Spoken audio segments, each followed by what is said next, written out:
Hello students, this is आकाश पांडे। आज हम एक नया चैप्टर शुरू करने वाले क्लास 10th का, जिसका नाम है प्रोबेबिलिटी। प्रोबेबिलिटी काफ़ी स्कोरिंग चैप्टर है एज पर द एग्जामिनेशन।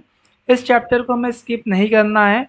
सो इस चैनल में हम इस चैप्टर को काफ़ी अच्छे से पढ़ने वाले हैं। आज हम इस चैप्टर का कंटेंट डिस्कस करेंगे। आने वाले लेक्चर में हम सारे एक्सरसाइज के क्वेश्चन सॉल्व करेंगे, प्रॉब्लम सेट सॉल्व करेंगे और इस चैप्टर को काफ़ी अच्छे तरीके से कंप्लीट करेंगे। सो विदाउट टाइम वेस्ट किए हम इस चैप्टर को शुरू करते हैं।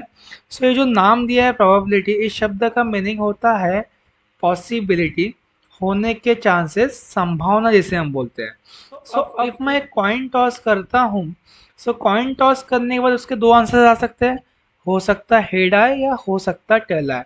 सो ये जो दो मैंने लिखा है, this is known as possibilities.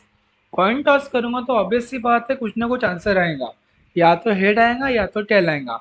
सो दोनों के चांसेस कितने हैं? 50% एंड 50%। ओके। सिमिलरली अगर मैं एक एग्ज़ाम देता हूँ, तो एग्ज़ाम देने के बाद कुछ ना कुछ उसका होगा, या तो उस एग्ज़ाम में मैं फेल हो जाऊँगा या तो उस एग्ज़ाम में मैं पास हो जाऊँगा। सो ये दोनों ही क्या है? पॉसिबिलिटीज़।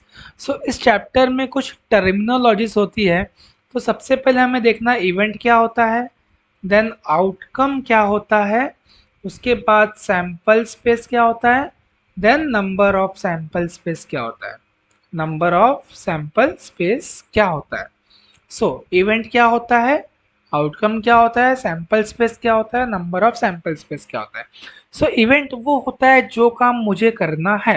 इफ मुझे एक डाई को थ्रो करना है, one die is thrown. Die पता है आप लोग को क्या होता है? जो हम लूडो खेलते हैं, पासा खेलते हैं, that is known as die. सांप सीढ़ी वगैरह खेलते हैं ना। सो डाई हम फेंकते हैं तो उसमें कितने नंबर्स होते हैं? 1 2 3 4 5 6। समझा इवेंट क्या होता है? इवेंट मतलब जो काम मुझे करना है। आउटकम वो होता है जो इवेंट का आंसर होता है। इफ मैं एक डाई फेंकूंगा तो उसके आंसर्स क्या क्या आएंगे? 1 2 3 4 5 6। सो ये हो गया आउटकम। सैंपल स्पेस वो होता है जिसमें मैं आउटकम को लिखता हूँ और उसे रिप्रेजेंट करते हैं कैपिटल एस से। सो कैपिटल एस में करली ब्रैकेट लगाना है, सेट बोलते हैं इसे। 1 2 3 4 5 6। उसके बाद नंबर ऑफ सैंपल स्पेस क्या होता है, जिसे हम रिप्रेजेंट करते हैं एन ऑफ एस से। एन ऑफ एस से वो होता है इसमें टोटल कितने नंबर से गिनो, 1 2 3 4 5 6। So N of S is 6। समझ गया? Event, outcome, sample space, number of sample space. उसके बाद हमें देखना है कि अगर मैं कुछ कॉइन्स के बारे में डिस्कस करते हैं। ओके। अब हम यहाँ पर कॉइन के बारे में डिस्कस करेंगे। कॉइन के ऊपर पेपर में 2 से 3 मार्क के लिए क्वेश्चन आता ही है, हर साल आता है, हो सकता है इस बार भी है। सो इफ 1 कॉइन टॉस करेंगे तो कितना आंसर आएगा, 2 कॉइन टॉस करेंगे तो कितना आंसर आएगा, और 3 कॉइन टॉस करेंगे तो कितना आंसर आएगा। जब आप आगे बढ़ोगे, 11th 12th में जाओगे, इंजीनियरिंग करोगे, तो वहाँ पे आपको 4 कॉइन्स दिखेंगे। फिलहाल हमें सिलेबस में सिर्फ 3 कॉइन्स ही दिए गए हैं। सो कॉइन का जो भी आउटकम होता है वो 2 के पावर n के फॉर्म में होता है। सो यहाँ पर जो n होता है, n को हम बोलते हैं number of coins. So n is known as number of coins. मतलब हमें कॉइन कितने टॉस करना है। अब हमें यहाँ पर एक कॉइन टॉस करना है, तो 2 का पावर कॉइन कितने हैं? 1। सो 2 का पावर 1 इज 2, तो इसके दो आंसर्स आएंगे। अब 2 का पावर 2, 2 का पावर 2 कितना होता है? 2 2 ज़ा 4। सो इसके 4 आंसर्स आएंगे। अब यहाँ पे 2 का पावर कितना है, कॉइन कितने हैं? 3। सो 2 का क्यूब इज 2 इंटू 2 कितना होता है? 8। तो यहाँ पर 8 आंसर्स आते हैं। अब वो क्या होते हैं हमें चेक करना है यहाँ पर। अब एक कॉइन फेंकता हूँ तो सीधी सी बात है, या फिर एच आएगा या तो फिर टेल आएगा। अब दो कॉइन को मुझे साथ में फेंकना है। अब मुझे यहाँ पर 2 कॉइन को साथ में फेंकना है। सो इफ मैं 2 कॉइन को साथ में फेंकता हूँ, तो हो सकता है दोनों ही कॉइन पे हेड हेड आए, हो सकता है दोनों ही कॉइन पे टेल टेल आए, हो सकता है एक पे हेड एक पे टेल आए, हो सकता है एक पे टेल दूसरे पे हेड आए। सो ऐसे कितने आंसर है? देखो यहाँ पे 4। अब इसको लिखना कैसे, मैं आप लोग को ट्रिक सिखाता हूँ। अब 2 कॉइन है मतलब यहाँ पे 2 लाइन मार लो आप लोग। 2 कॉइन है मतलब कितने लाइन? 2 लाइन।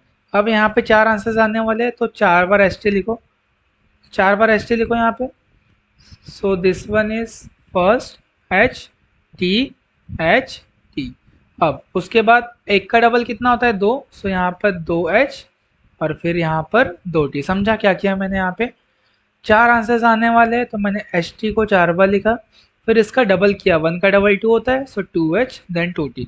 सिमिलरली यहाँ पर 8 आंसर्स आने वाले हैं, कॉइन 3 है मतलब कितने लाइन्स आएंगे यहाँ पे 3, 1 2 एंड 3, 8 आंसर्स आने वाले हैं तो यहाँ पे एच टी 8 बार लिखते हैं, 1 2 3 4 5 6 7 एंड 8। अब 1 का डबल कितना होगा 2, सो यहाँ पर 2H then 2T again 2H then again 2T। अब 2 का डबल कितना होता है 4, सो 1 2 3 4 1 2 3 4। यू कैन सी यहाँ पर देखो 8 आंसर्स आ रहे हैं। सो 3 कॉइन्स के आंसर्स बहुत सारे बच्चे रट्टा मारने की कोशिश करते हैं। अब अगर मैं इसे याद करूँ तो कितना कॉम्प्लिकेटेड होगा, इसीलिए हमें चीज़ों को लिखना सीखना है। अब यहाँ पे देख लो आप लोग के लिए कितना आसान हो गया है, H H H H H T H T H. अब हमें इसे याद नहीं करना है, हमें अब इसे लिखना सीखना है। सो इस प्रकार से हमें कॉइन के आंसर्स को लिखना होता है। ओके, अब हम डिस्कस करते हैं डाई और डाइस के बारे में। सो डाई क्या होता है, डाई के आंसर्स होते हैं 1 2 3 4 5 6। और डाइस क्या होता है, डाइस मतलब जिसमें दो डाइस होते हैं, 1 डाई प्लस 1 डाई। सो 1 डाई का आंसर कितना होता है 1 2 3 4 5 6, और दूसरे डाई का भी आंसर कितना होगा 1 2 3 4 5 6। सो यहाँ पर अगर हमें इसका सैम्पल स्पेस लिखना है, सो हो सकता है इस 1 के साथ 1 आए, हो सकता है इस 1 के साथ 2 भी आ सकता है, 1 के साथ 3 आ सकता है, 1 के साथ 4 आ सकता है, 1 के साथ 5 देन 1 के साथ 6। सिमिलरली हमें 2 3 4 5 6 के साथ लिखना है। सो 1 1 1 2 1 3 1 4 1 5 1 6। ओके, और यहाँ पर भी आपको 2 के बारे में लिखना है, देन 3 से 3 6 तक, देन 4 1 से लेके 4 6 तक, देन 5 1 से लेके 5 6 तक, देन 6 1 से लेके पूरे कहाँ तक आएंगे ये 6 6 तक। सो यहाँ पर टोटल कितने होंगे, यहाँ पर आप लोग देख सकते हो यहाँ पे 6 है, यहाँ पर भी 6, यहाँ पर भी आएगा 6, यहाँ पर भी 6, यहाँ पर भी 6 और यहाँ पर भी 6। कितना होगा टोटल 6 12 6 3 18 6 7 24 6 5 6 36। सो टोटल कितने आने वाले हैं 36। सो इसका एन ऑफ एस कितना आएगा 36। सो अगर मैं डाइस को थ्रो करता हूँ तो मेरा आंसर 12 नहीं आता है, हमारा आंसर 36 आता है। वो कैसे आता है हमने यहाँ पर चेक किया। ओके, अब हम डिस्कस करते हैं कार्ड्स के बारे में। सो टोटल कार्ड्स होते हैं 52। इन 52 कार्ड्स में दो कलर के कार्ड्स होते हैं, एक होता है ब्लैक और एक होता है red. So total black cards होते हैं 26 और टोटल रेड कार्ड्स होते हैं 26। 26 प्लस 26 बनता है 52। ब्लैक में भी दो वैरायटीज़ के कार्ड होते हैं, ब्लैक में दो होते हैं और रेड में भी दो होते हैं। अब हमें यहाँ ब्लैक देखना है तो हम यहाँ पर ब्लैक कलर ले लेते हैं। सो ब्लैक में ऐसा एक चिड़ी का पत्ता होता है जिसे हम बोलते हैं क्लब कार्ड्स, इसे हम बोलते हैं क्लब कार्ड्स। उसके बाद यहाँ पर ब्लैक में ऐसा पान के शेप का पत्ता होता है जिसे हम बोलते हैं स्पेड कार्ड्स, इसे हम बोलते हैं spade cards. So total club होते हैं 13, टोटल स्पेड होते हैं 13। अब रेड बोला है तो हम यहाँ पर रेड कलर ले लेते हैं। सो रेड कार्ड में ऐसा एक हार्ट शेप का कार्ड होता है जिसे हम बोलते हैं heart cards. So heart cards होते हैं 13 और ऐसा एक होता है डायमंड कार्ड, इसे हम बोलते हैं डायमंड कार्ड और डायमंड कार्ड्स भी होते हैं 13। सो 13 13 13 13 will gives total number of cards 52। अब यहाँ पर कुछ फेस कार्ड्स भी होते हैं। फेस कार्ड्स टोटल होते हैं 12, 4 किंग, 4 क्वीन और 4 जैक। अब किंग में एक होगा एक हार्ट का, एक डायमंड, एक स्पेड और एक क्लब। सिमिलरली यहाँ पर भी और यहाँ पर भी होगा एक किंग, क्वीन के भी एक हार्ट, डायमंड, स्पेड और क्लब, जैक के भी 1 heart, diamond, spade and club. So total face cards होते हैं 12 क्योंकि इन कार्ड्स के ऊपर चित्र बने होते हैं। इसके बाद सबसे बड़ा कार्ड होता है कार्ड्स में जिसे हम बोलते हैं एस कार्ड्स, हिंदी में जिसे हम बोलते हैं इक्का। एस कार्ड्स को वो रिप्रेजेंट करते हैं ए से। यहाँ पर भी एक होगा हार्ट का, एक डायमंड, एक स्पेड और एक क्लब का। So that's all about cards. अब इस चैप्टर का सबसे लास्ट टॉपिक जहां पर हमें बोला जाता है कि प्रोबेबिलिटी फाइंड करो। सो प्रोबेबिलिटी को फाइंड कैसे करते हैं? ओके, प्रोबेबिलिटी को फाइंड कैसे करते हैं? लेट्स से हमें यहाँ पर सैंपल स्पेस दिया है जहाँ पर हमें नंबर्स दिए 1 2 3 4 5 6। सो एन ऑफ एस कितना होगा? यहाँ पर कितना है N of S? 1 2 3 4 5 6, total 6 numbers है। अब हमें एक इवेंट दिया गया है जो कि मुझे करना है। इवेंट ए में बोला गया है कि ऑड नंबर्स बताओ। ऑड नंबर्स कौन कौन से होते हैं जल्दी से बताओ। ऑड नंबर वो होते हैं जो 2 से डिविजिबल नहीं होते या फिर जिसके एंड में 1 3 5 7 9 एंड सो ऑन होता है। सो यहाँ पर ऑड नंबर्स कौन कौन से? 1 3 एंड 5। सो ए जो लिया है मैंने इसको ए से रिप्रेजेंट करता हूँ, तो यहाँ पर आएगा 1 3 5। जैसे हमने एस से एन ऑफ एस लिखा वैसे हमें ए से एन ऑफ ए लिखना है। सो एन ऑफ ए कितना होगा? 1 2 3। So N of A will be 3। अब हमें निकालना है प्रोबेबिलिटी ऑफ ऑड नंबर जिसे हम रिप्रेजेंट करेंगे पी ऑफ ए से। इसका फॉर्मूला होता है N of A upon N of S. Okay, नीचे में हमेशा टोटल आता है और ऊपर में हमेशा आउटकम आता है जो भी हमें निकालना है।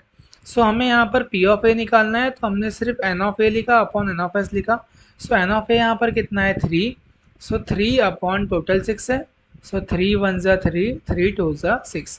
सो इस प्रकार से हमें प्रोबेबिलिटी का फॉर्मूला लगा के प्रोबेबिलिटी निकालना है। Okay, understood.